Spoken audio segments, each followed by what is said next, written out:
dia. Fico feliz, né, de estar fazendo o evento aqui no Rio. Estava comentando com eles que o pessoal já tinha cobrado isso até lá no LinkedIn, dizendo que só estavam concentrando os eventos em São Paulo. E acho que é um bom fechamento para ano, para quem está planejando já aí 2020, trazer, né, essa agenda aqui positiva, proativa, o que é que deve ser feito para ficar em conformidade com a legislação.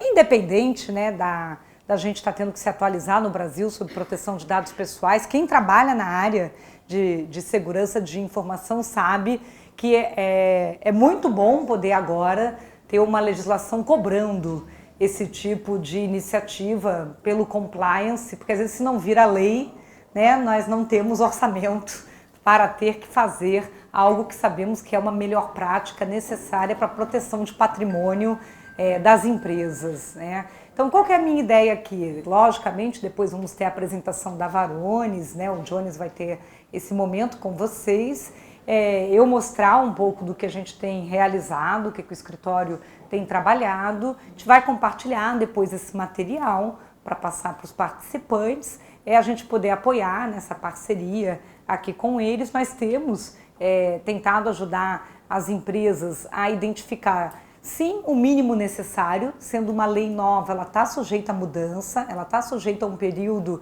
de transição. Teremos uma autoridade, que é a ANPD, Autoridade Nacional de Proteção de Dados Pessoais, que está em Constituição, que deve iniciar a operação em janeiro do ano que vem. Temos um pleito com um projeto de lei que foi protocolado no dia 30 de outubro para ver se consegue uma prorrogação, um aumento de prazo, de tempo para a implementação dessa lei. Sabemos que é uma legislação de alto impacto e que muitos deixaram para começar projetos agora e que na hora que coloca no project, lá para fazer planejamento de implementação, 6 meses fica curto em termos de prazo e a multa é alta. Uma multa que o piso é 2% de faturamento bruto até R$50 milhões por infração, para qualquer negócio não é brincadeira, né? Então, dito isso, vou passar um pouquinho aqui do material, né? Eu já conheço bastante, né, a atuação, o trabalho dos executivos da Scale Up, né, e fico feliz de poder estar aqui novamente com eles,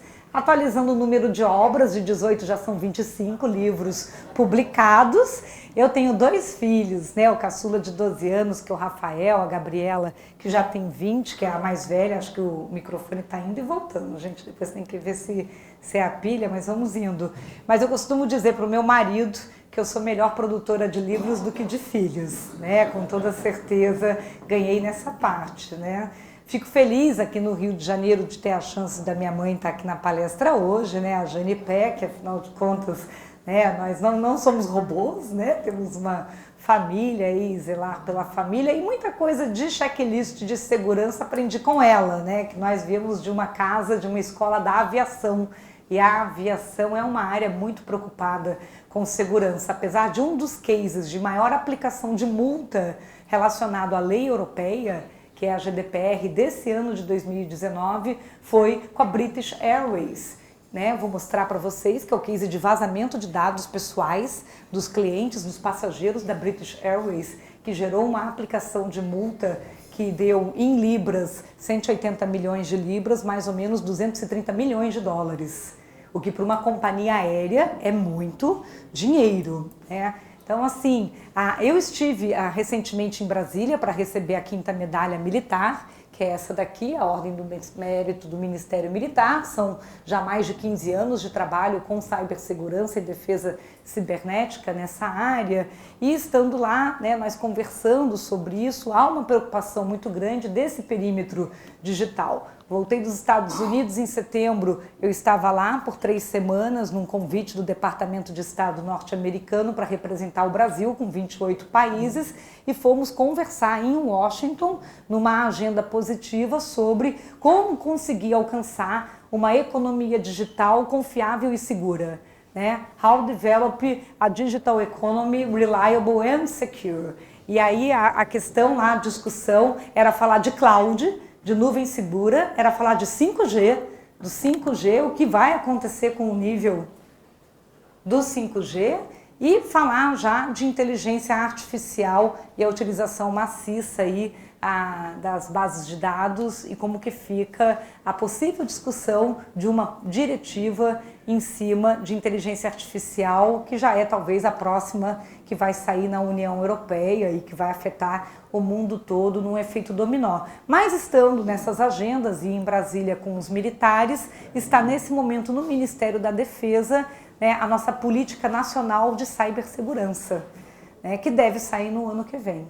Né, vai passar pelo presidente, né, vai sair do Ministério da Defesa para ele. É que agora nós estávamos com uma agenda política para discutir previdência, a agenda para constituir a autoridade, passamos esse embate com a própria sancionar a lei de proteção de dados pessoais e o próximo delivery, né, digamos assim, é a política nacional de cibersegurança. O Chile já tem a sua política de cibersegurança, a União Europeia tem a NIS, que é a Política Nacional de Cibersegurança, e isso vocês vão ver, porque quem trabalha na área sabe que uma coisa que falta na lei é definir padrão técnico. E aí ficamos olhando normas, olhando ISO, olhando NIST, olhando melhores práticas de mercado, mas a lei não fala nada, não fala nem a palavra criptografia. Fala melhores práticas em termos de controles e controles de proteção de dados. E aí, logicamente, em algum momento alguém vai ter que dar uma definição maior de padrões técnicos. Então, dito isso, para a gente começar, né, hoje a equipe lá do escritório, né, eu comando uma equipe de 42 advogados, são 5 gestores na área técnica, dividido em 6 times, para a gente poder trabalhar os assuntos todos do direito digital. Do ano passado para cá, nesse último ano, nós fizemos vários projetos para vários setores, todos aqui são projetos de LGPD, né? Então são clientes relacionados a assessment e implementação, que a gente chama etapa 1 e etapa 2 de LGPD, e que já estão andando aí na jornada do cliente para LGPD. O setor financeiro, o setor de saúde, né? O setor imobiliário, farmacêutico, educacional, automotivo, né, hoteleiro, petróleo, energia, varejo, né, muitos do varejo que estão afetados, tratam muitos dados pessoais, na área de tecnologia, de mineração, de viagens, tá? E assim por diante, são aqueles que autorizam. No primeiro semestre desse ano entregamos 74 projetos de LGPD para vários clientes, né? E aqui diversos, né, entre outras áreas, é baseado nessa experiência que eu vou compartilhar com vocês como a gente implementa um programa de proteção de dados pessoais. Programa porque não tem fim, não é um projeto. Projeto tem começo, meio e fim, né? Aqui começa e continua, muito parecido com um programa de compliance, de conformidade, com um programa de integridade, né, de anticorrupção. Então, é uma questão de estabelecer aonde depois, dentro da governança da empresa, vai ficar esse programa. Porque às vezes quando ele começa com cara de projeto, pode ter uma liderança da TI, pode ter uma liderança da área de segurança, pode ter uma liderança do jurídico, mas depois ele continua onde? Então fica aquela bola quicando, dizendo com quem que fica. Então talvez a gente tenha que estabelecer o comitê. Então a primeira decisão, né, vai começar que nem voo solo ou vai ser um comitê? E aí esse comitê pode ter o líder, né? Vou liderar por onde? Se eu enxergar que eu preciso, como eu tenho gap, eu preciso de contratar mais tecnologia, né? Se eu não conseguir gerenciar a informação dentro da empresa, né? Eu nem sei aonde estão os dados, né? E eu nem sei se eu tenho controle de acesso desses dados, vou precisar de muita ferramenta. Então é normal esse projeto começar a ser liderado por quem vai deter orçamento para contratar ferramenta. Agora, se eu já tenho ferramentas, mas eu vou precisar arrumar processos, políticas, contratos, aí é comum o projeto ser liderado por compliance ou por jurídico. E aí ele aciona depois as demais áreas, né? Então, normalmente é assim que tem acontecido a tomada de decisão inicial, né? Normalmente, a área de riscos, quando a instituição é grande o suficiente, tem uma área de riscos, é muito comum as demais áreas quererem que o orçamento saia de riscos, porque esse é um projeto de gestão de riscos, né? Então, no final das contas, há uma discussão sobre de onde sairá o orçamento. Quando a gente vai para a instituição financeira, como instituição financeira é um setor regulado, muito regulado, normalmente você já teria ali um enxergar que aquilo vem de regulatório, de riscos, porque já tem resolução 4658 do Bacen falando sobre conformidade com política de segurança cibernética. A LGPD veio depois, e como quando eu resolvo um item da 4658, eu também resolvo um item da LGPD, ficou natural quem já estava cuidando de 4658 cuidar de LGPD. Então isso é o que está acontecendo na área financeira, porque é um setor regulado, tem um regulador, e inclusive o Bacen já se manifestou que se houver um vazamento, houver uma violação de dados numa área financeira, o dever de reporte deveria acontecer primeiro para o Bacen e depois para a ANPD, depois para a autoridade, respeitando uma hierarquia entre autoridades. E aí eu estive em Brasília conversando com outras autoridades reguladoras, como a ANEEL, como a Anatel, como a ANAC, e elas começaram a ter ideias. Afinal de contas, segue o líder. Né? Se o Bacen começou a dizer isso, né? Como é que vai surgir uma autoridade nova, que mal começa, que nem tem gente ainda trabalhando nessa autoridade, e vai dizer quais são as regras do meu setor, que já é regulado. Então, como eu não sei quem está presente hoje aqui, todos os setores, se o seu setor já é regulado por uma autoridade, essas autoridades já têm tentado vislumbrar que talvez a regra seja, né, converse comigo e aí a gente conversa com a outra autoridade constituída, porque eu entendo sobre o regulatório daquele setor. Então isso acontece com alguns setores regulados, não com todos. Então, dito isso, com certeza, né, o Clive Hambin falou em 2006 que dados seriam um novo petróleo. As instituições precisam de informação. Então, essa não é uma lei que proíbe o uso de informação, ao contrário. Então, essa é a primeira coisa para a gente desmistificar. Essa é uma lei que viabiliza o uso de dados pessoais.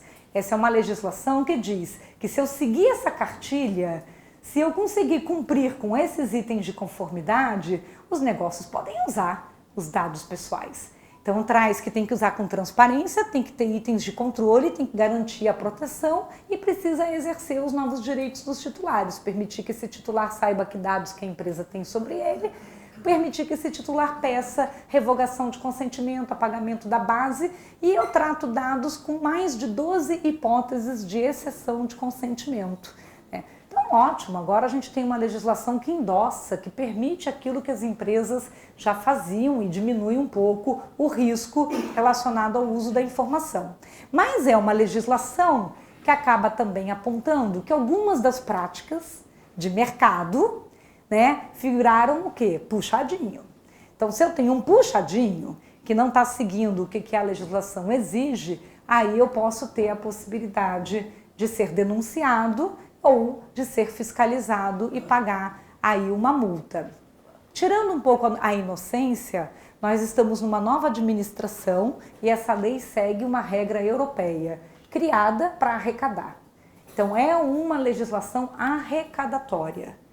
Arrecadatória significa dizer, e eu vou mostrar aqui para vocês, que ao invés de você criar um imposto, você cria uma multa alta que vai punir quem não é transparente e quem não protege os dados pessoais dos indivíduos. Então, quando você fala desse aspecto reputacional, fica muito ruim aquele que é multado. E aquele que é multado, em seguida, pode sofrer uma ação, um processo judicial de indenização. Porque aquele titular que viu que a empresa foi multada, diz, bem, a multa é administrativa, vai lá para o FDD, para o Fundo de Provimento de Direitos Difusos. Eu, que sou o titular, agora vou no juizado especial receber meu dano moral, se eu sou consumidor. Ou vou ali na Justiça Trabalhista receber minha indenização, se eu sou funcionário, né? Que é mais ou menos o que pode acontecer. Mas eu queria mostrar um pouco por que a gente tem uma lei dessas agora. O partido The Greens, que é o Partido Verde, quando defendeu a GDPR na União Europeia, e a gente só tem essa lei, gente, é porque o Brasil quer? Não. Foi para não gerar barreira comercial com a União Europeia, só para a gente deixar isso muito claro. Então isso foi exigido do Brasil no ano passado.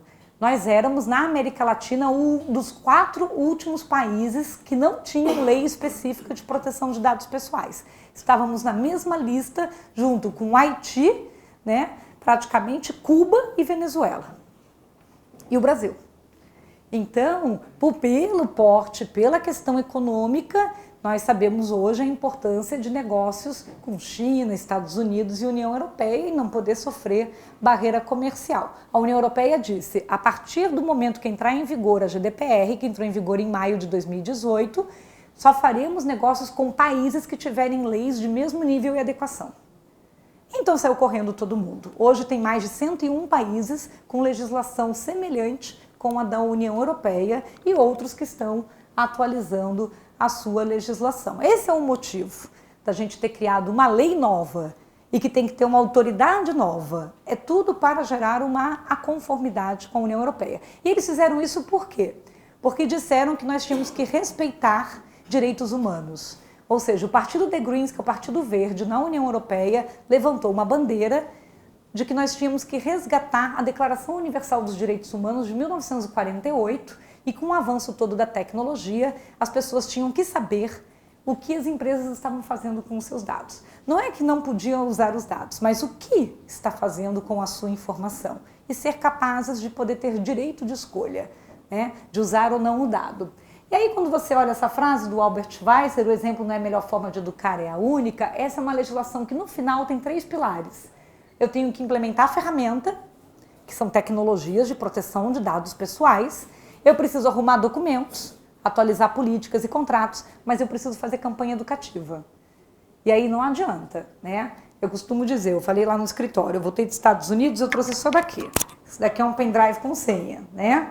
Para a gente poder carregar os materiais, né? São senhas de 8 dígitos, cifrado, tá? Você pode usar hoje qualquer solução. Você pode pegar um pendrive comum e colocar um nível de software para poder proteger. Não precisa ter botãozinho de senha. Aí eu curti esse porque eu acho que ele já tem cara de segurança. Sabe aquela coisa? Não basta ser seguro, tem que mostrar que você quer seguro, né? Vai dar até medo no bandido, só de olhar os botõezinhos, né? Aquela história assim de a impressão e aparência. Mas não adianta nada se eu botar coisa desse tipo, né? Que é a questão da cultura, da segurança, se eu deixar anotado com um post-it aqui atrás qual é a senha ou alguma coisa assim. Então, é aquela história da ferramenta, do procedimento e depois da educação no uso da ferramenta e do procedimento. E hoje em dia, quando eu mostro o pendrive, eu estou numa reunião, já tem alguém que quer um também, né? Porque dá aquela sensação de só de você já ter a ferramenta, você já está seguro também, né? Só com aquela ideia da ferramenta em si. Mas a gente está com uma sociedade como essa. Essa é uma matéria da Veja que 3 em cada 10 crianças no Brasil de 4 a 6 anos já tem celular. Então essa legislação é para eles, é para essa geração. Porque se a gente fizer uma pesquisa na internet com os nossos nomes, nossos dados já estão vazados. Já estão vazados, já estão lá. Dificilmente a gente vai dizer essa informação está totalmente protegida, os dados pessoais. Dos últimos 30 anos, então, com tudo que já aconteceu da internet, que não tinha regra nenhuma sobre proteção, com a quantidade de coisa já exposta e que continua vazando. Esse ano teve quantos vazamentos? E vai apagar o que já foi, né? Para trás, está tudo para frente. Não vem querer resolver para trás, não, que ela ainda não está vigorando. Então o pessoal ainda diz assim, se eu tiver que enriquecer uma base de dados, enriquece já. Se eu tiver que fazer uma coisa que não está podendo, faz agora. Porque a lei ainda não está valendo, então já faz, né? O pessoal está tudo dentro dessa mentalidade. Porque a partir de quando começar a valer, eu já vou ter a aplicação da penalidade. E como a lei, a multa é por infração, tem quem diz, se vazar, vaza uma vez só. Não fica vazando, não. Porque isso é pura infração, cada vez que tiver uma violação, é a aplicação da multa, né? Então ela vai ter N multiplicações. Mas a gente olha, isso é para essa sociedade que a gente está querendo se proteger. Num modelo econômico, que com toda certeza, quando a gente pensa, né, 4 R's, os negócios hoje, eles ganham uma receita em rede, estão todos conectados. Quando eles estão conectados, ainda mais em APIs, com fluxo de dados, e os fluxos de dados é o Free Data Flow, ainda mais internacional, entre várias operações. Estava fazendo uma call agora com uma indústria farmacêutica que exporta, que vai dados e para o produto vai lá para fora, depois vem quem é que comprou, a base de dados vem de lá de fora aqui para o Brasil, porque aí eu fico sabendo quem foi que comprou. Então você tem todo um circuito e uma circulação que faz que você tem que criar um regime de proteção em um regime jurídico. Então você aumenta risco sistêmico, aumenta a responsabilidade solidária, porque eu vou ter que passar informação minha para o porto, que é a parte exportadora, para o meu comprador lá fora, que vai vender no varejo de lá, que depois vai mandar a informação para mim aqui no Brasil, e está todo mundo precisando gerar a proteção no ponta a ponta ali. E se vazar, vazou de quem? E da onde? E se eu for o controlador daquela base, eu sou o primeiro a responder, tendo que apontar exatamente aonde foi que aconteceu o evento. E por isso eu estava numa reunião semana passada só sobre segurança multi-cloud, em nuvem, com gestão de conseguir entender aonde é que está acontecendo aquele evento. Porque quando acontece hoje uma violação, seja o jurídico, o presidente da empresa, não importa, alguém vai chamar a área de segurança e dizer o que aconteceu, que dados foram expostos, de que titulares e da onde, aonde aconteceu. Você não consegue nem responder na notificação da autoridade, que o prazo na Europa é 72 horas sem demora injustificada. No Brasil, nosso prazo do artigo 48 é prazo razoável, quer dizer, a gente não deixou claro. Né? Só que quando a gente responde o prazo razoável, pela nossa lei a gente tem que justificar o prazo. Então, se eu levar 2 dias, por que eu levei 2 dias? 5 dias, então a gente não definiu, mas o ruim do não definir é que se eu não justificar o porquê que é que eu levei aquele prazo, o outro lado, que é a autoridade, pode entender que eu demorei injustificadamente. E a demora injustificada é uma infração dentro dessa lei. E para eu responder, eu já tenho que responder com essas informações, porque o 48 exige isso. E eles vão perguntar isso para quem? Para vocês. E eu tenho que saber. Não posso dizer não sei.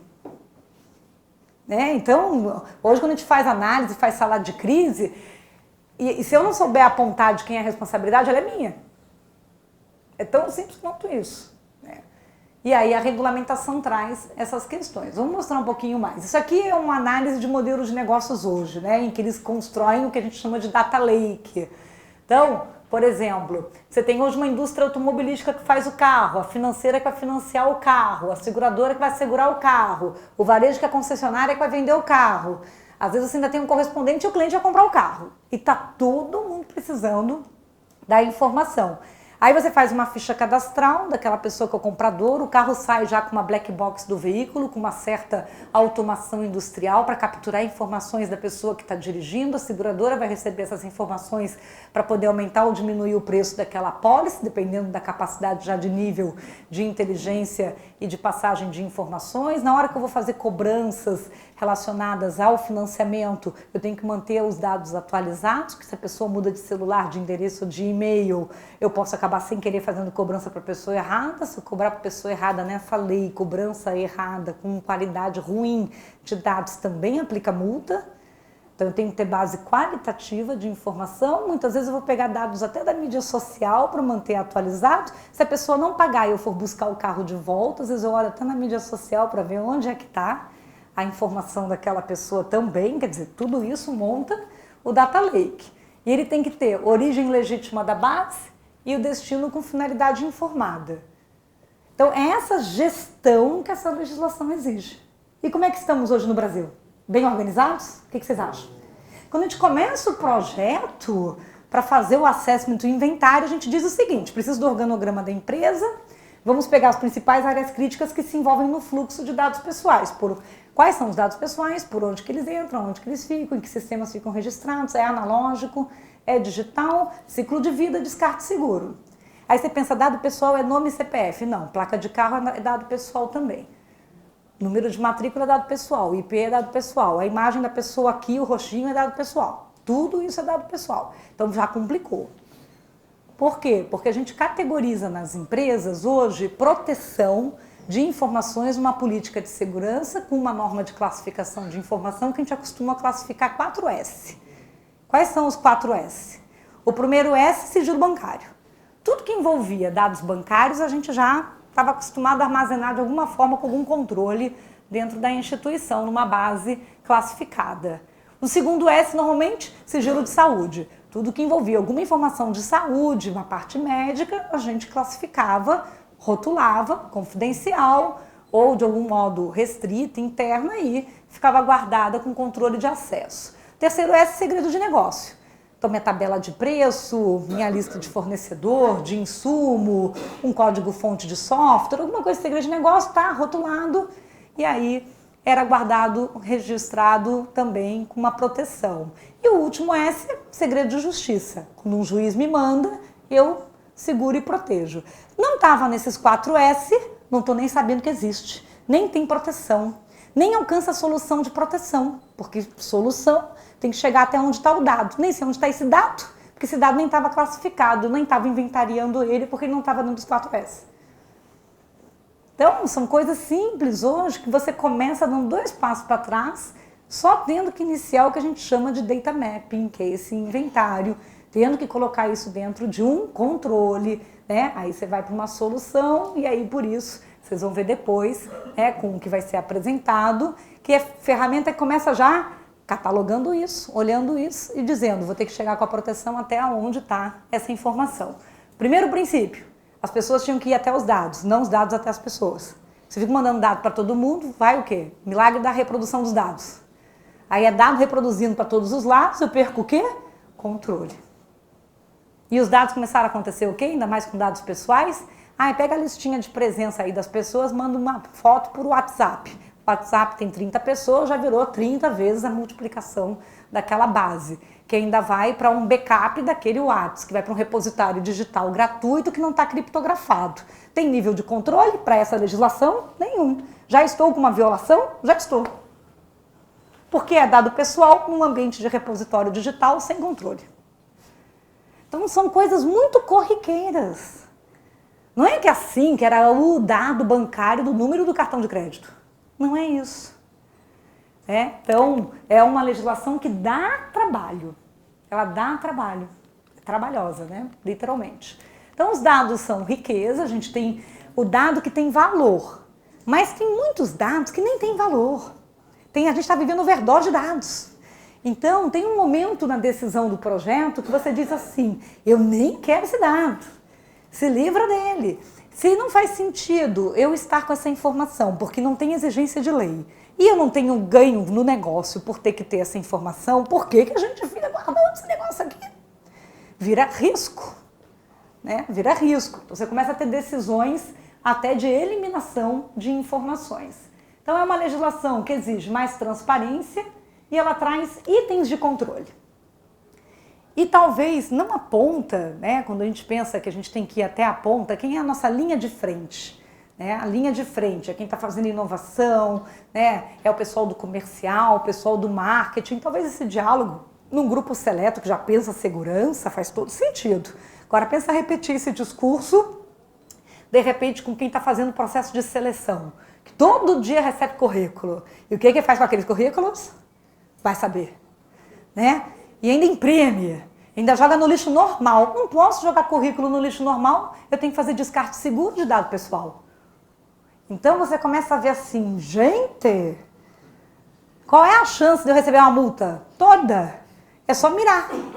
Se aquele fiscal quiser pegar no meu pé, tem muitas oportunidades. Então você começa a fazer um trabalho, quando você faz o depara dessa lei, de mapear assim, quais são as situações vitrine? Quais são as situações que mais podem me expor?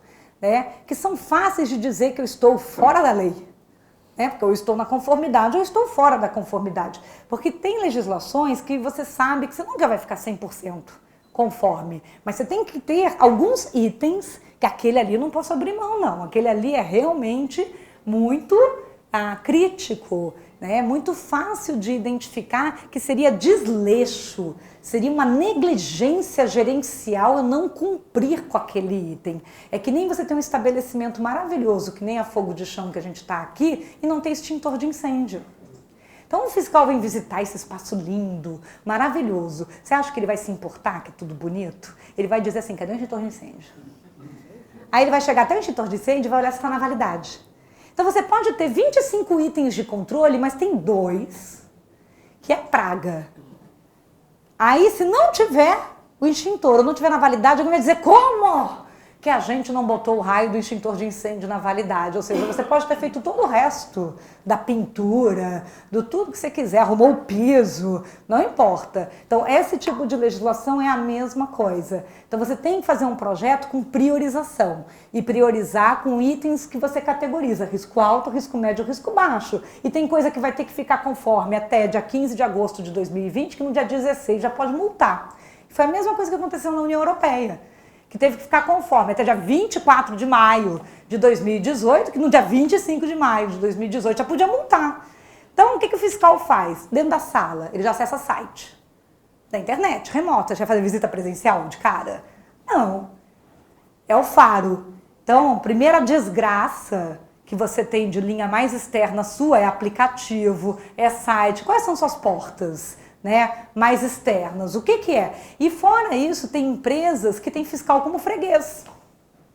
O que é o fiscal como freguês? Fiscal vai na farmácia, fiscal vai em restaurante, fiscal vai na escola, fiscal vai no hospital, né? Então tem certos setores, tem cartão de crédito, né? Tem banco, porque é cliente de algum banco. Então tem certos setores, de 40 setores da economia, que você com certeza, pelo seu próprio produto, seu próprio serviço, você já pode estar mais exposto. Às vezes seu setor é mais B2B, estou numa linha de agronegócio, né, só ali para dar um produto ali para plantar soja, tá? Não vou ter uma relação direta tão rápida com um fiscal, mas eu sou o supermercado mais famoso de bairro, né, que alguém faz compra toda semana. Sua farmácia de rede que está presente no Brasil inteiro. Então, tem certas instituições que têm vitrine mais forte. Sua marca mais importante, tecnologia de mídia social, que está no aparelho celular de todo mundo, quer dizer. Né? Tem certas instituições que não tem como dizer, que não vão estar nos primeiros dias aí de fiscalização.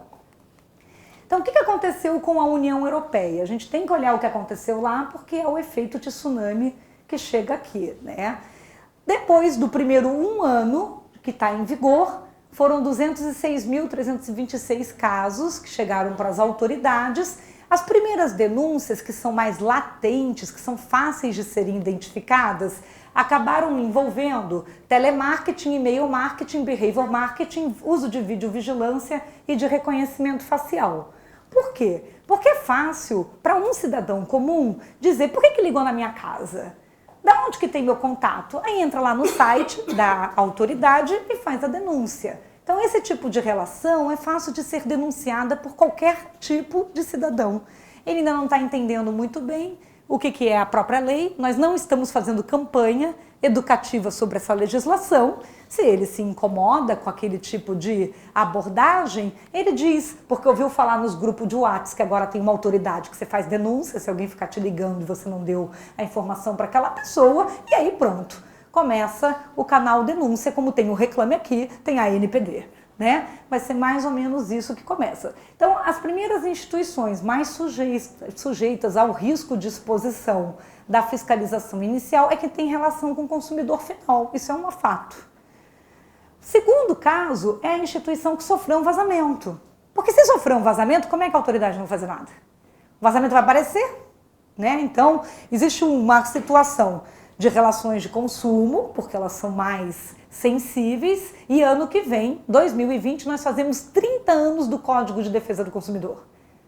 Então, o Ministério Público, o IDEC, os órgãos de defesa do consumidor vão estar atentos, porque vai estar junto com os 30 anos do CDC a entrada em vigor dessa legislação. E a outra situação é se por um acaso acaba vazando alguma coisa, né? Lá na Europa não tem a judicialização maciça dos casos. O perfil latino, se você olha Argentina, Uruguai, Chile, Colômbia, outros países que já têm legislação, a taxa de judicialização é muito maior. Para o Brasil, a previsão é de mais de 30% de judicialização dos casos iniciais, porque é uma matéria nova, ou alguém vai reclamar da multa e vai parar no judiciário, ou alguém vai achar que se alguém teve a multa, eu vou ter uma indenização e vai parar no judiciário. Esse foi um dos primeiros casos na União Europeia, o Hospital de Barreiros, que recebeu multa por conta de uso excessivo dos titulares. Então, Então a área de saúde, a área hospitalar é uma área bem visada, tanto do ponto de vista de ataques mesmo de quadrilhas, de hackers. Nós vimos o que aconteceu, né, já no Brasil, tivemos áreas hospitalares que sofreram situações, principalmente de ataques com ransomware, que você tem uma criptografia de uma base de dados. Para essa lei, gente, é considerado violação de dados pessoais 3 coisas. É violação, exposição de dado pessoal, quando eu tenho a exposição, a perda do dado pessoal. Então, se eu tiver a perda de uma base, eu não tiver backup daquela base, a perda em si, então eu sou um laboratório de exames e aquela base é perdida, aqueles titulares vão ter que fazer o exame de novo. Então, é por isso que se entende que tem um dano a titulares quando você tem perda de informação. E a terceira situação é o uso não autorizado ou o uso ilícito da informação. A pessoa me consentiu eu usar para uma finalidade e eu uso para outra. Então, isso também é violação. Então, são 3 principais tipos de violação. Vamos contar um pouquinho de multas recentes que aconteceram em agosto desse ano, e aqui são exemplos de bancos. A gente sempre acha que a multa é aquela multa máxima. A multa muito alta, ela é comum, ela acontece, mas ela pode ter judicialização, ou seja, alguém vai reclamar, dizer que, poxa, eu não acho justo aquela multa. Mas algumas autoridades europeias têm praticado multa educativa. Ela não é tão alta, mas ela coloca aquela instituição numa blacklist.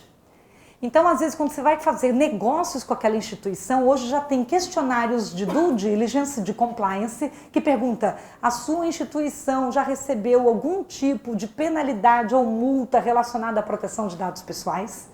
Isso vai começar a se tornar um item de questionário. Então, se eu sou um prestador de serviço que quero participar de um processo de compras, de uma licitação, a multa pode ter sido baixa, mas eu entrei numa lista red flag, multado. E o que quer dizer uma multa de proteção de dados pessoais? Que então eu não estou seguindo uma conformidade. Então, aqui esses casos, só para contar de curiosidade, esse foi da Bulgária, uma multa de 511 mil euros no DSK Bank.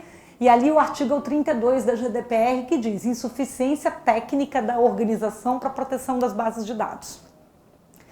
É um vazamento, houve uma exposição de informação de clientes, não é um volume alto de dados, mas houve fragilidade e exposição das informações. Havia números, tá vendo? Identificação da pessoa, o endereço da pessoa, cópia do cartão de identidade da pessoa e dos dados biométricos daquela pessoa na exposição de dados. Na Romênia, tá vendo as datas? 28 de agosto, 27 de junho, 130 mil euros para a Unicredit Bank, justificativa: insuficiência técnica da organização em aplicar medidas de proteção e segurança de dados. Quando acontece uma multa dessas, se passou já um ano da GDPR e a instituição tinha que ter aplicado medidas de segurança e é um banco, vocês acham que isso afeta a pessoa que é responsável da segurança da empresa? O que acontece com a cabeça da pessoa? O que será que acontece, né, gente?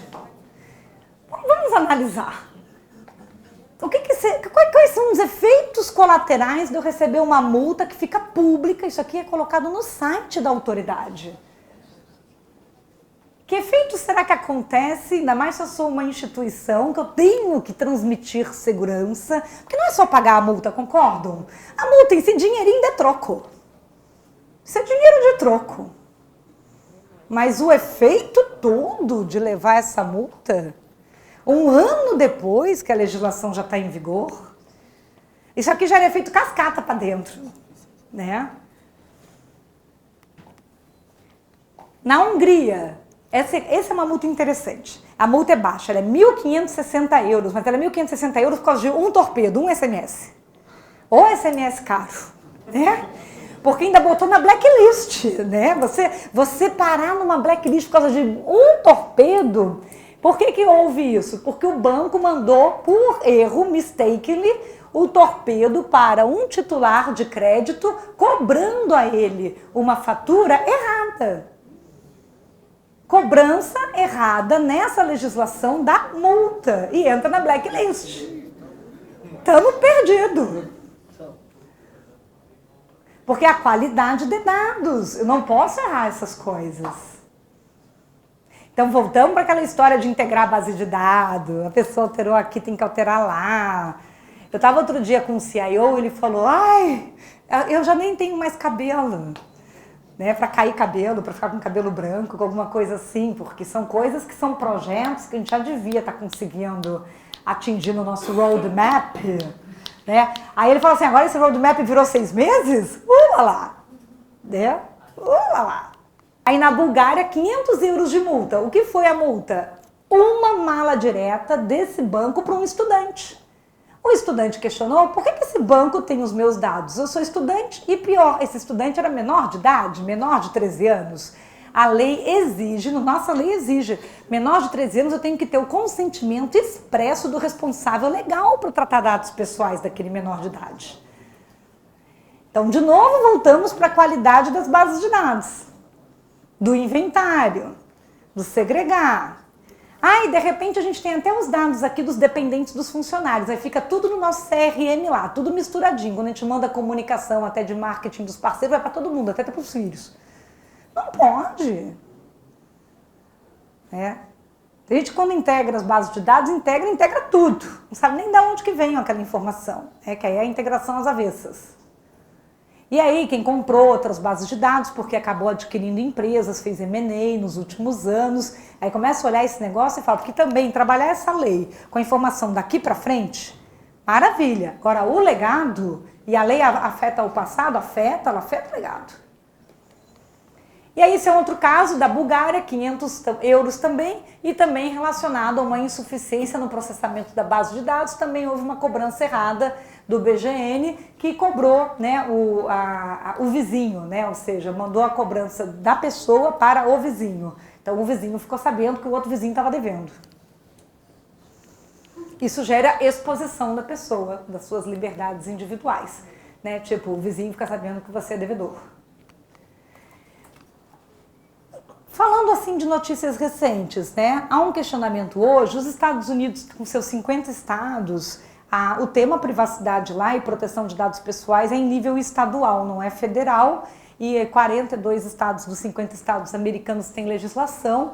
O líder da legislação que mais trata esse assunto é a Califórnia, que tem o CCPA, que vai atualizar em janeiro do ano que vem, e eles possuem o Privacy Shield. Privacy Shield é, na verdade, um procedimento de certificação de empresas que se certificam em nível federal para poder fazer negócios com a União Europeia. Então, ao invés de ser uma lei federal que exija de todo mundo do país seguir uma regra europeia, apenas as empresas que têm negócios com a União Europeia é que se certificam e tiram um selo de Privacy Shield, dizendo nós temos uma governança com procedimentos que seguem a regra europeia e assim com esse selo eles mostram para a União Europeia que estão em conformidade e isso não faz exigir de todos os Estados Unidos ter que cumprir com as mesmas regras da União Europeia porque eles não concordam com essas regras e o CCPA é uma abordagem muito mais para as relações de consumo, de consumidor final.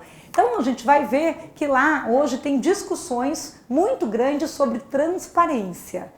Essa notícia, e agora ainda vamos ver qual é o desenrolar desse caso, a grande discussão é que dados de saúde são dados pessoais sensíveis, mesmo dentro da legislação americana, mesmo com a justificativa de ter sido usado uma legislação nos Estados Unidos que permite portabilidade e prestação de contas de dados de saúde, é uma lei de 96, essa lei de 96 é anterior ao CCPA, que você teria que ter avisado médico e paciente de que estaria usando dados para outra finalidade que não seria accountability, né? Porque uma coisa é usar a finalidade de accountability, outra coisa é usar para outras finalidades. Então a discussão hoje no mundo tem a ver com transparência. Eu capturar o dado para um propósito e depois usar para outro propósito. E essa é uma discussão que realmente questiona, né, posturas em vários países, tá? Só para deixar bem claro e vocês entenderem isso. Então, como dados hoje geram muito valor, nós estamos sofrendo muitos vazamentos. A área hoteleira também é hoje objeto de muito ataque. Nós lá no escritório temos feito trabalho com grupos hoteleiros extremamente preocupados por serem visados. Então, como eu disse, uma coisa é você querer cumprir com transparência, arrumar política de privacidade, os controles e tal. Outra coisa é você saber que as próprias quadrilhas e as nossas quadrilhas no Brasil são mais criativas que as outras, vão querer chantagear empresas com ataques e dizer, ó, você me paga X em Bitcoin ou eu conto para a autoridade que dominei seus dados, ou eu exponho na internet, ou eu vazo. A gente está sujeito também a esse tipo de aumento de ameaça a partir do momento que a legislação começar a vigorar, tá? Então aumentou muito, né, a questão da exposição de dados. Esse foi o caso da British Airways, né? A Elizabeth Denham, que é da ICO, ICO é a Autoridade de Proteção de Dados Pessoais do Reino Unido, disse que não caberia, não poderia, depois de ter passado já um ano, porque a União Europeia deu 2 anos de prazo para as empresas se atualizarem, e aí depois de passar um ano, ou seja, 3 anos então no total do prazo, uma marca, uma empresa que segurança DNA, que nem segurança de voo, expor dados. Quando houve a exposição de dados da British Airways, expôs nome completo do passageiro, o endereço, detalhe da passagem, viagens feitas, agendadas, login e número do cartão de crédito. Então, assim, pacotinho completo, né? Então, é sempre avaliado, quando você olha a exposição de informação, o que foi exposto. Para saber se você vai pedir clemência, vai pedir mera advertência, vai pedir mitigação do valor da multa. Então, realmente... E há cenários, eu vou mostrar alguns casos para vocês, que a exposição foi pelo lado do parceiro, pelo lado do fornecedor. Hoje você tem muito compartilhamento de informação. Então, isso é um ponto de atenção, porque o controlador responde e com direito de regresso contra o terceirizado. Mas o controlador responde sempre. É uma responsabilidade hoje objetiva e solidária.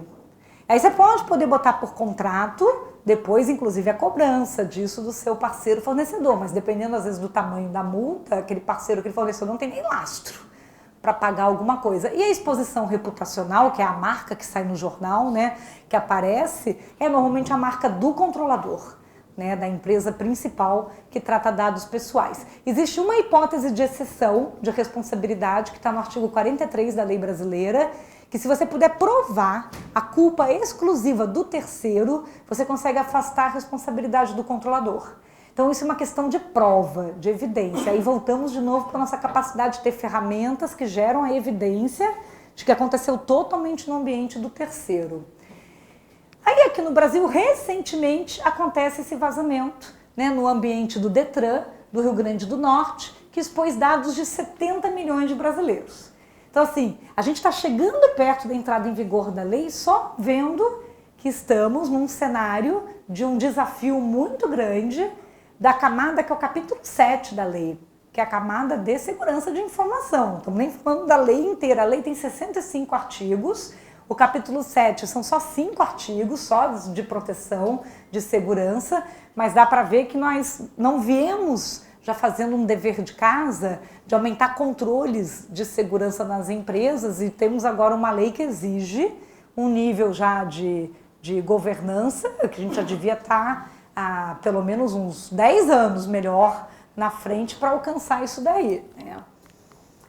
Esse é um caso interessante que eu queria comentar com vocês, porque esse mesmo caso, no ano que vem, poderia ser um caso terrível para as marcas envolvidas. Esse é um caso de controlador, é dado de funcionário, você tem uma empresa terceirizada, contratada de medicina ocupacional. Essa empresa terceirizada colocou os dados na nuvem, no servidor da Amazon, e aí que começa todo o problema, porque dado pessoal, no artigo 11 da lei, é dado pessoal sensível, os dados admissionais, demissionais e periódicos, é dado de funcionário, o controlador é quem responde, porque é o empregador, e eu tenho um contrato com uma empresa terceirizada. Então, como é que eu poderia tentar afastar minha responsabilidade? Se naquele contrato exige cláusulas específicas de proteção de dados, cláusulas específicas de segurança de informação. Não é assinar NDA. NDA não é o suficiente, tá? Fique muito claro isso. né? Isso é um anexo de segurança de informação ou é um clausulado de segurança de informação de proteção de dados. Nunca vou esquecer, um dos primeiros trabalhos do escritório, em 2004, com a Redcar, a gente criou um anexo de contratação de terceirizados só sobre segurança digital, lá em 2004. Né? E até hoje a gente vê contratação de terceirizados, às vezes que não tem nenhum procedimento listado, passo a passo, você vai ter que ser servidor segregado, com controle de acesso, padrão de chave 128 bits, criptografia, tá? Quer dizer, um monte de controles. Não é a NDA, proteger a informação confidencial. Isso não é nada. É o mesmo que nada. Se existe esse clausulado, essas empresas conseguem demonstrar a responsabilidade do operador, que é o terceirizado. Se não existe, elas respondem totalmente, sozinhas. Por que usou um serviço aberto, sem controle na nuvem, se você tem a opção do serviço protegido? Foi para baratear? Foi para baratear a pedido do próprio contratante? Porque existe isso nas relações. Não vamos fazer mais barato? Não, pode deixar aberto. Então, são essas as questões que a gente vai ter que ter para atender essa nova legislação. Não pode uma informação de dado pessoal sensível ser gerida num ambiente de nuvem insegura. Tem que ser segura, com registro e clausulado desde o pedido, desde a proposta, desde o contrato, que isso ponta a ponta já exigia dessa maneira, porque depois se tiver um evento de vazamento, tudo isso é o que vai proteger. E proteger os dois lados. Porque também o fornecedor, quando fornece, se alguém quiser questionar o fornecedor vai dizer, mas foi você que me pediu para poder apresentar assim. Eu não sei que dado você está guardando. Porque os fornecedores se protegem também assim. Que dado que você vai guardar? Eu não vejo os dados que você está guardando. Eu estou fornecendo a solução conforme o que foi solicitado. Então, essa é uma legislação que você precisa equacionar controladores e operadores, e a gestão de risco vai muito por contratos. Esse cuidado de especificar solicitações, propostas e contratos. Então, como está a nossa cultura, né, de segurança? Estamos na época da Black Friday. Na época da Black Friday rola cupons. Rola cupons como esse que contaminam celulares com vírus, arquivos maliciosos. Hoje a grande ponta de acesso assim para entrada acabam sendo mobile, né, dispositivos mobile. Então, hoje o brasileiro não consegue identificar que isso aqui é um criminoso. Nosso mindset do que é um bandido não é esse. Esse bandido é muito fofo para ser um bandido. Né? A família brasileira não acha que isso aqui é um bandido. Que vai poder chupinhar todos os dados de um celular e levar. A família brasileira não acha que isso aqui é um cupom falso. Que promete que a pessoa vai ganhar R$50 em hambúrguer. Vocês acham que as pessoas caem nisso? Caem. Então, quando você para pensar, gente, como é que a gente se protege disso? Né? É isso. Porque no by the end of the day, você tem uma camada aí de como é que eu seguro para não entrar, para não pegar, para não vazar. Então, a legislação, ela está em princípio para entrar em vigor em agosto, já falei, a qualquer meio, são dados pessoais, tem a multa e a publicização. Mais de 40% das empresas nessa matéria feita pela Folha em setembro desse ano nem sabe ainda que tem lei nova. E os negócios fazem negócio com negócio. E trocam informações. Então, esse é um desafio. Segundo essa pesquisa da Serasa, por setores, o setor, então, financeiro de seguros e corretoras está mais preparado, com 31% aí de conformidade, até porque é mais regulado. Outros setores estão menos preparados, têm um dever de casa maior. Mas não adianta eu arrumar minha casa e faço negócio com os outros e o outro me manda dado contaminado ou o outro vaza. Quer dizer, como é que a gente faz para andar mais juntinho? Estive já com o Sebrae falando sobre o setor de pequenas empresas. O Brasil é de pequenas empresas, tem economia informal, temos as startups. Quer dizer, precisa ser feito um trabalho de levar esse conhecimento, dizer qual é o mínimo que eu tenho que implementar.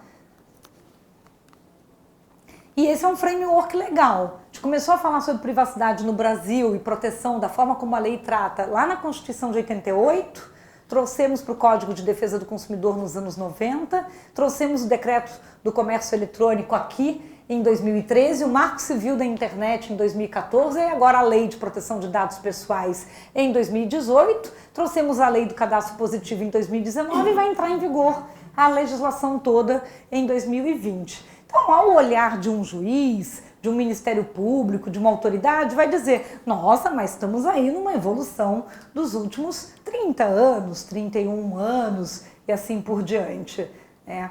Então, se você hoje começa um negócio, agora, em 2019, vai dizer, ai, nem estava sabendo, né? Não deu tempo ainda de implementar. Mas quanto mais tempo uma empresa está no mercado, uma instituição, mais difícil de dizer que ela já não tinha que estar arrumando a casa e que agora era só mais um tiquinho, sabe assim, aquele complemento que eu tinha que fazer. Não é eu vou começar do zero, né? Ah, eu nem tenho um comitê de segurança de informação, eu nem estou fazendo campanha anual, minha política já está desatualizada, fiz uma lá atrás, nunca mais revisei, os controles, as ferramentas. É curioso que eu já fiz reunião em presidência e conselho de empresa, quando você fala tem que inventariar os dados pessoais, eu já vi situações de dizer assim, mas a gente não sabe. E aí não, a gente tem que atualizar com o que a lei nova está pedindo, mas tem situações que ficam difíceis de explicar como nós não temos essa governança. Então, em termos de pessoas, a lei se refere à pessoa natural, é a pessoa física nas suas relações com a pessoa jurídica. Isso inclui a pessoa física dentro da jurídica. E inclui, gente, o dado pessoal profissional. Então, se o meu dado pessoal é um cartão de visita, que tem ali meu e-mail, patriciapec@pg, por exemplo, esse dado é considerado pessoal, porque identifica uma pessoa natural. Não tem a ver com ser de trabalho ou de vida particular, tem a ver com a identificação. Se é identifica ou se é identificável de uma pessoa natural. Agora, se fosse um e-mail, contato, comercial, marketing, RH, aí já não é considerado o identifico ou é o identificável, já tem um distanciamento maior, porque eu posso ter várias pessoas mudando ali, não é uma associação tão direta. A mesma coisa vale para número, a mesma coisa é número de matrícula, quer dizer, identifica. Isso aí já é considerado dado pessoal. É físico e digital no seu ciclo de vida. E a gente tem que atender o princípio da minimização, usar minimamente para a finalidade que foi capturado. As áreas públicas hoje estão tendo que pensar sobre isso por causa da Lei de Acesso à Informação. Já tive com vários do setor público, tive recentemente com a Prefeitura de São Paulo para harmonizar a Lei de Proteção de Dados Pessoais com a LAI, com a Lei de Acesso à Informação. Então, eu tenho que atender o princípio de transparência pública, mas eu vou publicar a informação da pessoa mínima necessária, não é a máxima possível. Então, a legislação ela traz essa necessidade. Tanto é que o prefeito Bruno Covas agora está se recuperando em termos de saúde, mas ele tem o objetivo de publicar o Decreto Paulista de Proteção de Dados Pessoais para orientar as instituições públicas em como que elas vão harmonizar as publicações de informação com a Lei de Acesso à Informação. Nós estivemos lá para poder fazer um comitê de trabalho para poder ajudar nessa iniciativa. Então, princípios. Transparência, fortíssimo nessa lei. Então, o princípio da transparência. O artigo 6º é o grande princípio, grande artigo sobre isso. E a lei tem palavras-chave. Então, ela fala que eu tenho que atender propósitos legítimos, específicos, explícitos e informados. Então, quando uma lei diz que tem que estar explícito e informado, e diz que tem que ser específico, quer dizer que eu não posso escrever um texto genérico, implícito e que eu não te contei, né? Quer dizer, é tão simples quanto isso. Então, quando você faz revisão de documentos, você pergunta assim, para que a gente vai usar essa informação que a gente está pedindo? Ah, e a gente vai usar para isso, mas é só para isso? Não, também tem para outros motivos. Não, então me diz quais são os outros motivos, porque a gente vai ter que listar. A gente não pode ficar genérico, a gente não pode ficar implícito. A legislação tem essa exigência. Então, ela traz checklist mesmo. Eu tenho que cumprir com o que está no artigo 6º. Ele é o artigo dos princípios. Controle. Né? Como eu falei, essa apresentação vai ser compartilhada com vocês. Então, depois vocês podem levar para casa, ler de novo, passa para alguém que vocês acham que tinha que ter visto. Né? Fiquem à vontade. Na parte de controle, se a informação é de alguém identificado ou identificável, quando a gente vai para controles, e por isso vocês vão ter uma apresentação de solução, começa assim, aonde está esse tal desses dados pessoais? O pessoal disse, aonde ele está? Eu tenho que levar controles, tenho que levar camada de proteção, tenho que saber pelo menos controle de acesso, para depois eu fazer ciclo de vida, descarte seguro. Dado pessoal passa a ter que ter descarte seguro. E aí começa, né? E aí a gente tem hoje categorizado lá no escritório 98 tipos já de dados pessoais só por causa dos projetos. Que cada projeto que você faz, você ganha mais um tipo. Porque é uma coisa que você aprende, né? Que você não sabia que tinha e que você vai aprendendo, vai criando um repertório de tipos de dados pessoais. Agora, os dados pessoais sensíveis, eles são taxativos. A legislação deixou específico. Tá? Então tem que ser um dado sobre origem racial ou étnica, convicção religiosa, opinião política, filiação a sindicato, que tenha caráter filosófico ou político, né? Saúde, vida sexual ou biométrico. Então se a gente já sabe que tem alguma solução de biometria ou a gente captura um dado de saúde, mesmo que seja do RH, você já tem um dado com essa característica.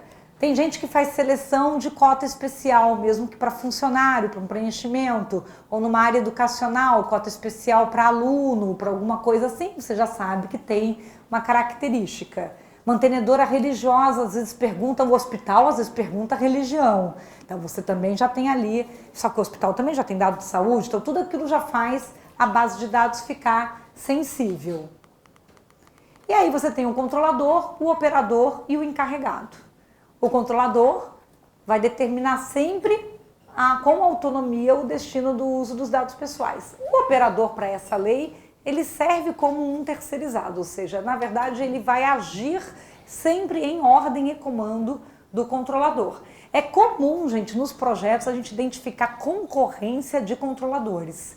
Eu posso ser cliente, por exemplo, do restaurante e cliente do iFood, que vai via iFood pegar comida daquele restaurante e levar para uma pessoa. Então são dois controladores.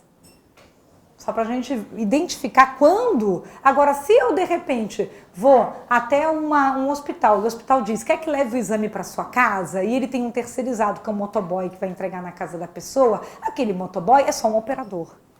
Ele não tem nenhuma autonomia, nem pode fazer nada com aquela informação e você não é cliente daquela empresa de entrega de exames, né? Então a gente diferencia as situações. Em muitos momentos, nas relações, você pode ter dois controladores, concorrência de controladores.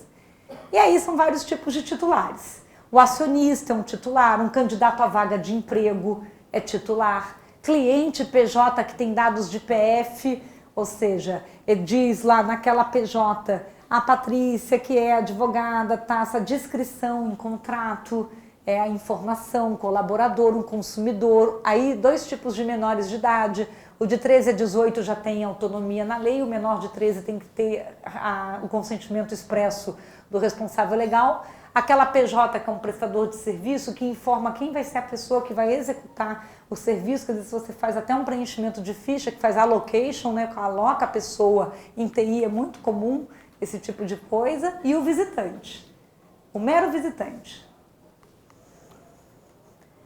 Aí o consentimento, para a gente poder mapear consentimento, a gente fala quais são os canais de entrada de dados, para que finalidade, aonde é armazenado, se eu vou compartilhar ou não, tem transferência internacional e o que justifica eu usar. Aí começa a gestão de log. Gestão de log de consentimento. E no futuro, se essa pessoa quiser revogar o consentimento, eu apagar. E se aquele dado da pessoa parou no backup? Eu não posso fazer um restore backup e ter apagado o dado da pessoa e depois eu faço restore backup e a pessoa ressuscita. Ela volta de volta para a base de dados ativa e eu acabo usando e eu acabei não aplicando o patch de novo de apagamento. Então tem que ter um cuidado muito grande com isso. Às vezes quando o pessoal aplica um restore de backup, traz tudo de volta e esquece o que você tinha feito de apagamentos. Tá? Então são cuidados procedimentais que a legislação exige. Aqui é para vocês verem que a lei traz muito mais exceções, isso aqui tudo são exceções. A primeira linha é o que eu preciso do consentimento, o resto são as exceções. Então, por exemplo, se eu uso hoje um método de autenticação eletrônica para evitar até o uso de identidade falsa, isso aqui é uma exceção de consentimento. Todos os métodos que você tem de proteção com relação à segurança são exceções de consentimento. Mas eu não posso dar a entrada de um dado para fim de segurança e depois usar para fim comercial. Aí, para usar para fim comercial, eu tenho que ter tido o consentimento. É por isso que a gente tem que ter esse cuidado com a finalidade do uso do dado. E o consentimento tem que ser fornecido por escrito ou outra forma que você possa capturar a informação. Então, hoje a gente acaba na área de varejo, que tem o balcão, que a pessoa vai falar verbal com o atendente, é o atendente que preenche lá na hora. Ah, você quer um descontinho, você quer isso, é o atendente que vai marcar o flag lá no sistema, que sim, e depois você dispara uma mensagem, ou por e-mail ou por celular, dizendo: confirmamos sua solicitação da data tal para entrar com desconto ou pagamento conforme a política de proteção de dados pessoais, ou seja, você faz então um registro documental, né, que a lei exige, na parte de saída, porque vai ter entrado verbal e sai registrado documental. E o artigo 9º, gente, diz uma coisa ótima: eu tenho que informar de forma clara, adequada e ostensiva. Quando uma lei diz ostensivo, o que ela quer dizer? Falar só uma vez? Não. Ostensivo é pelo menos falar mais de uma vez. Então isso é uma coisa que a gente identifica no projeto. Eu vou ter que avisar aos titulares sobre proteção de dados pessoais em mais de um momento do contato com ele. Por que será que alguém botou essa palavra na legislação, que também tem na GDPR, para poder o quê? Multar. Porque é muito fácil dizer assim: ah, lembra aquele extintor? Ah, lembra o ostensivo? Então, você consegue identificar os pontos em que são as fragilidades que você vai questionar se está ou não cumprindo com legislação. De novo, vazar, vazou, né? Vazar já é óbvio que não estava com proteção. Estou dando outros tipos de itens que você também precisa cumprir. E aqui são os novos direitos dos titulares. Na parte de solução tecnológica, para exercer esses direitos, muitas vezes você vai ter que trabalhar o ambiente da empresa para recepcionar os pedidos dos titulares com controle. Eu tenho que autenticar. Eu não posso atender um titular que peça para apagar dados sem ter certeza que a pessoa é a pessoa. Então é um ambiente já com controle, com autenticação. E portabilidade de dados, a pessoa quer levar uma informação que eu tinha sobre ela, a mesma coisa, o que eu vou entregar? Então hoje no projeto você tem que pensar tudo isso. Esse é o artigo sobre criança, que é o artigo 14, é o que diz que tem que ter o consentimento expresso do responsável legal, só para vocês terem conhecimento e para ficar no material. E aqui é tipo um checklist, né? Então assim, a necessidade de recolher todas essas informações, os dados estão com a finalidade clara para ser usado, onde os dados estão sendo armazenados, esse local hoje tem controle, ou seja, é um canal seguro, não é? Então você vai fazendo um trabalho, fazendo um mapeamento, são perguntas que vão incorporar. E mais, essa pergunta começa a incorporar projeto. Senão a gente vai fazer todo um trabalho de ficar em conformidade com a lei até agosto, e depois os novos projetos que nascerem depois de agosto, com a equipe nova que entrou na empresa depois que a gente já tinha feito o projeto, não está nem sabendo da tal da LGPD, vão fazer a empresa ficar fora da conformidade depois. Esse risco de como é que eu me mantenho na conformidade, você tem que criar um roteiro, um script para novo projeto, que ele sempre siga algumas perguntas para que aquele que se envolve num novo projeto conseguir fazer um novo projeto também ficar na conformidade. Ainda mais se você for desenvolver com um parceiro externo, com alguém que aquele parceiro é que vai cuidar dessa gestão de dados, tá? Fica aqui o questionário para vocês. Uso de reconhecimento facial, o que tem acontecido? Qualquer um que tiver no pipeline aí, usar reconhecimento facial, saiba que é uma tecnologia que hoje muitas autoridades estão de olho.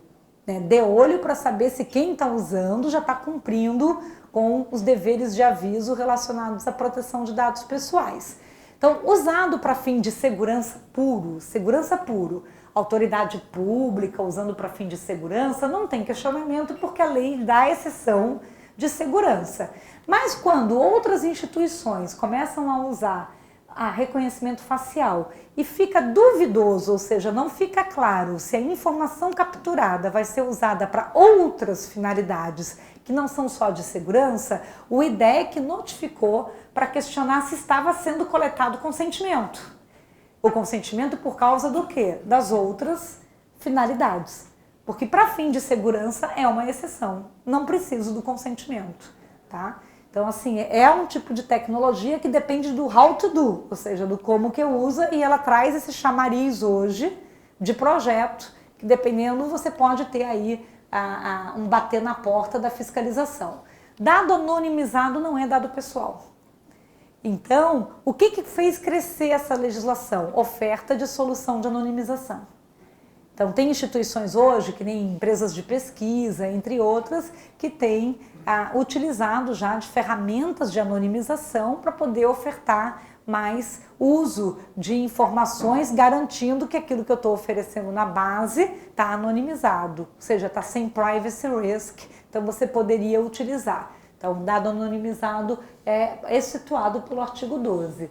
E até onde vai a responsabilidade, gente? Essa é a questão para deixar aqui com vocês, para a gente raciocinar juntos, né? Quando você tem, às vezes, um data breach, às vezes é difícil identificar de onde que foi. Ainda mais se você está com APIs, né? Quando você tem uma exposição, de onde que foi. Então, essa investigação, essa identificação, isso pode levar dias. Às vezes, depende da colaboração do outro, que ele me diga se foi do lado dele ou se foi do meu lado do muro. Às vezes a gente está dividindo uma interface ali. E quando é grupo de empresas, quando está todo mundo dividindo um CSC, um centro de serviços compartilhado, eu vou dizer que foi quem de quem, né? Às vezes você quer apontar para um CNPJ, né? Foi qual CNPJ do grupo, né, responsável por isso? Ainda mais se tivesse sido uma falha comportamental. Foi alguém que deixou a porta aberta, que aquilo ali aconteceu e aí gerou uma exposição, gerou um vazamento. Passar mais rapidinho pelo horário. Então, aqui são alguns exemplos. Hoje você tem que atualizar, né? O próprio NDA, ele é atualizado. Aqui é para vocês terem, isso aqui já são exemplos de cláusulas que vêm para atualizar com fornecedores sobre proteção de dados pessoais, né? Aqui fala já de treinamento. Então, hoje tem sido colocado um anexo, um clausulado, dizendo que as partes se comprometem num fluxo de proteção de dados pessoais, que se comprometem a treinar as equipes em dados pessoais, se comprometem, às vezes, a usar um seguro de cyber insurance. Isso aqui é clausulado sobre cyber insurance. Esse tipo de clausulado é um clausulado que está vindo muito espelhado, importado, que de lá de fora, matrizes começaram a exigir que fornecedores usassem, então ele foi tropicalizado para o Brasil, a gente começou a pegar essa onda desde 2016, né, lá no escritório. Então são alguns exemplos assim para vocês verem o que tem acontecido e que vai vir e vai chegar no Brasil, né. O artigo 43 da nossa lei é o que traz a exceção, que você não vai ser responsabilizado se provar que o dano é decorrente de culpa exclusiva do próprio titular de dados ou de terceiro, que é essa questão da prova, da evidência, que é tão importante. E o 48 é o dever de reporte, né? Olha que interessante, ele traz o que eu tenho que escrever no reporte. Então, com aquela ideia de que eu tenho, num prazo razoável, que contar para a autoridade que teve uma violação de dados, eu já tenho que contar o que aconteceu. Eu tenho que contar a descrição dos dados pessoais afetados, que titulares foram envolvidos, quais medidas técnicas de segurança eu usei para proteger os dados, considerando ainda que eu não vou contar tudo, né, por causa de segredos comerciais, quais os riscos do incidente e o motivo da demora se eu não tiver comunicado de forma imediata. Então, quando ele fala prazo razoável, é o razoável sem ser o imediato, e se não for imediato, eu tenho que explicar porque eu não contei na hora. Então, eu tenho que justificar qualquer período além do imediato. Ah, porque eu precisei apurar o evento, porque eu precisei perguntar para o meu parceiro de cloud, porque, né, quer dizer, então, esse relatório, e aí, ó, as medidas que foram ou que serão adotadas para reverter os efeitos ou o prejuízo. Então, esse é um relatório extremamente técnico, com uma redação politicamente e juridicamente correta, que você faz para a autoridade, que vai dizer se vai ou não te dar uma multa por causa disso, se você vai ou não para blacklist. E não mandar o reporte já é uma infração. Então você tem que mandar. Então você... E não é só violação de exposição, que é vazamento. É de perda e de uso não autorizado. E se a autoridade receber a denúncia, é ela que vai bater na sua porta e vai cobrar de você, então, o reporte. E se ela não recebe denúncia, mas você fica tomando ciência, se tomar ciência do evento, você que vai ter que se autodenunciar. Porque da data do evento começa a contar o prazo, que é o prazo razoável a partir do imediato. Vocês entenderam? E normalmente que porta que fica sabendo? Vamos lá. Aí é o exercício. Que porta nossa fica sabendo de alguma coisa de repente? Ou é uma porta, às vezes, de contato de consumidor? É uma porta da TI? É uma porta da segurança? Uma porta do RH? Então, se esse grupo não fica instruído, às vezes um evento começou a acontecer, já tem um prazo correndo e ninguém tomou nenhuma providência para começar a contar, para fazer o reporte. E depois ninguém consegue explicar a demora. Aí isso já vira o quê?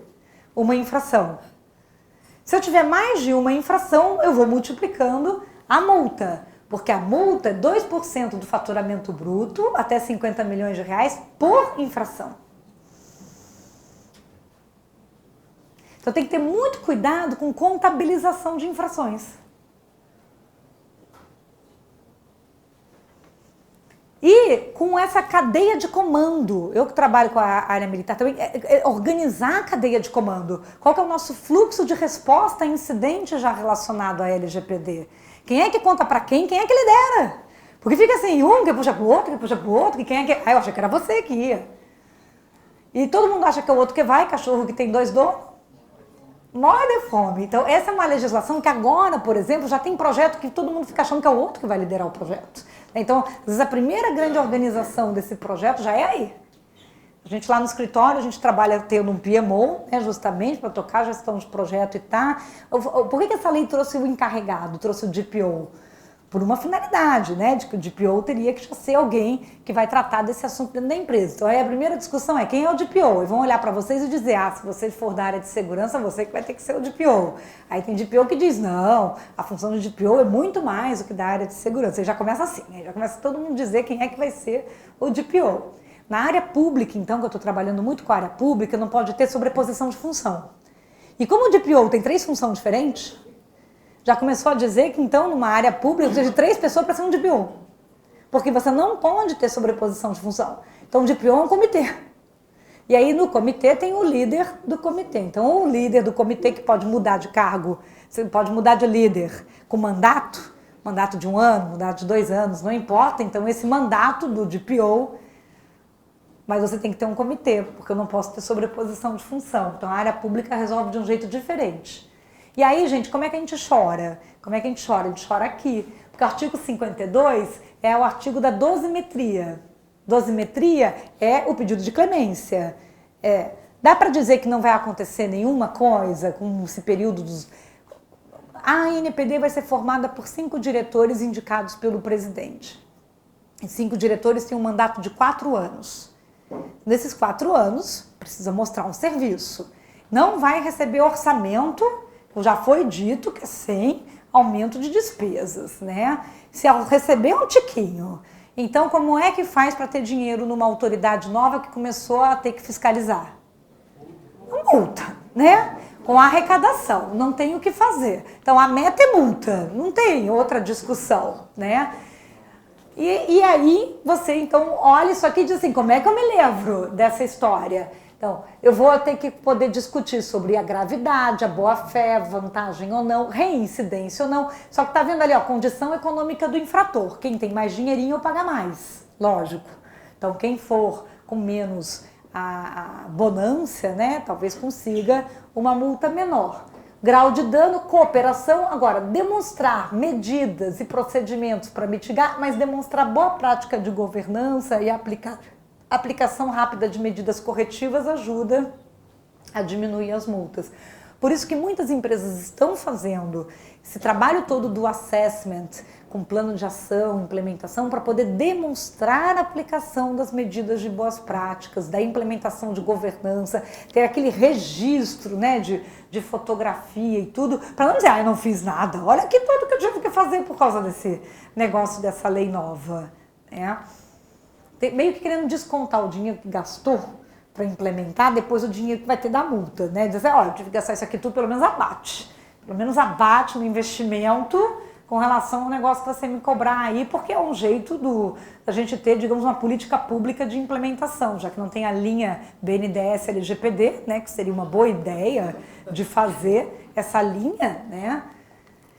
E aí a gente tem que criar um programa educacional, né, de implementação, e é possível, com a autoridade implementada, por setores, por exemplo, apresentar um manual de melhores práticas setorial e protocolar ele na autoridade. Por quê? Porque às vezes para um setor o que vai ser uma recomendação de segurança mínima para proteger dados difere de outro setor. Banco é uma coisa, varejo é outra coisa, setor de turismo, quer dizer, você poder trabalhar setorizado, que está aqui no artigo 50. E esse aqui é o artigo do DPO. Então, para quem quiser se inspirar, se oferecer para o cargo, né, fazer um upgrade, né, aí, quem sabe, né, o DPO, ele tem a função de aceitar reclamações e comunicações dos titulares, receber também, né, as comunicações da autoridade e executar aí a orientação de proteção de dados para funcionários e contratados. Como é que a gente se prepara?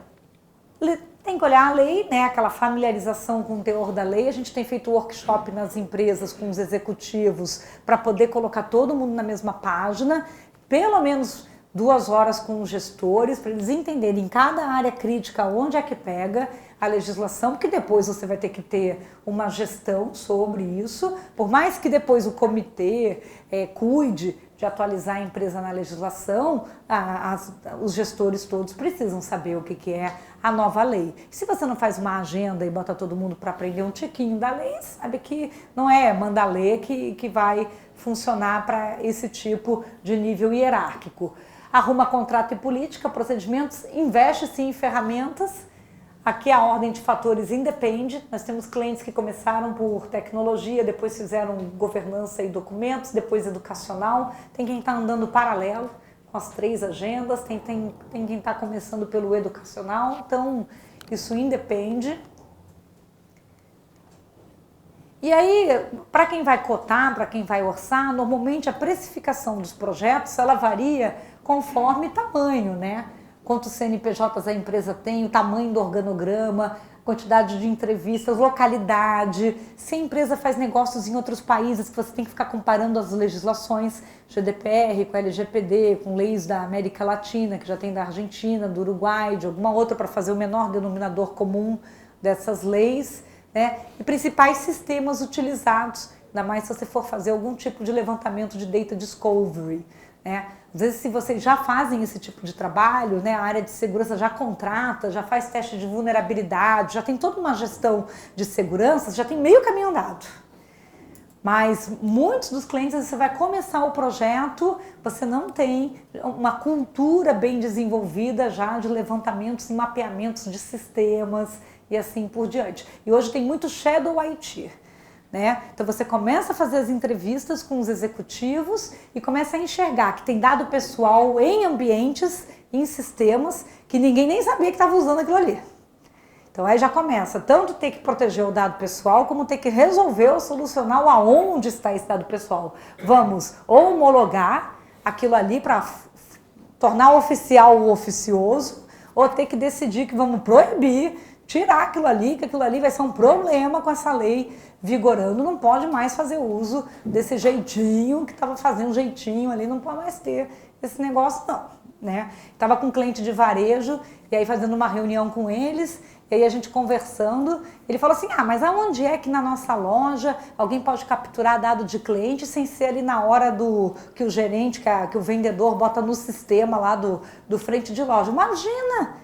Eu mesmo frequento só a loja, né? O vendedor lá diz, me dá seu WhatsApp aí para mandar as fotos da nova coleção. Imagina, a gente tem a cultura entra dado por todos os buracos, né? Da estrutura da operação. Então você precisa olhar, entender esse cenário e dizer, eu vou dizer que eu ainda posso capturar isso, porque isso me gera negócio. E como é que eu vou trabalhar a camada depois de gestão de risco, de controle, como é que eu vou orientar esse vendedor, porque se essa pessoa entrar no meu site e disser apagamento de dado, aquele vendedor não pode mais continuar mandando mensagenzinha para aquela pessoa. É só para a gente poder ajustar. Tudo bem que eu quero que venda, né? Mas como é que depois eu faço aquela informação que entrou aqui pelo canal do site chegar naquela ponta daquele vendedor? É só para a gente trabalhar do corretor do imóvel com ou minha estrutura do meu site institucional. É pegar o NE e ligar com o CRE, né? Então aqui a gente trabalha no tecnológico, na governança e no educacional. Em geral, os projetos levam de 60 a 90 dias de assessment, 120 a 180 dias de implementação, depois vai para a gestão, vai para algum tipo de certificação. Aqui é só um pouco mais detalhado. Aqui é um tipo de desenho de fluxo, né? Aqui eu não vou mais ficar fazendo toda a leitura por causa do tempo, é só para vocês visualizarem um pouco de material, tá vendo? De análise de políticas, análise de documentos.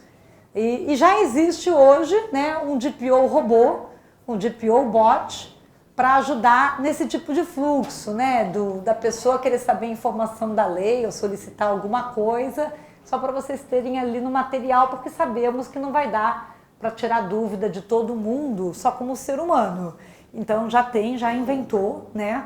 A App Cívico, né, já inventou o DPO bot, que chama DIP, né, para ajudar os DPOs humanos a tentarem aí conversar com toda essa estrutura. Ele funciona que nem Messenger aí, tá? E como chatbot e assim por diante, só para vocês verem. Já até usa vídeo meu para orientar as pessoas. É engraçado, o pessoal pega tudo da internet, né? E faz gestão de solicitações, tá vendo? E integra, né, com soluções, tá? É mais mesmo só para deixar aí para vocês terem, porque como aqui é um ambiente mais de tecnologia, fica assim esse contato para vocês. Passei rapidinho ali, fechei. Mas eu queria agradecer, vou deixar a oportunidade aí.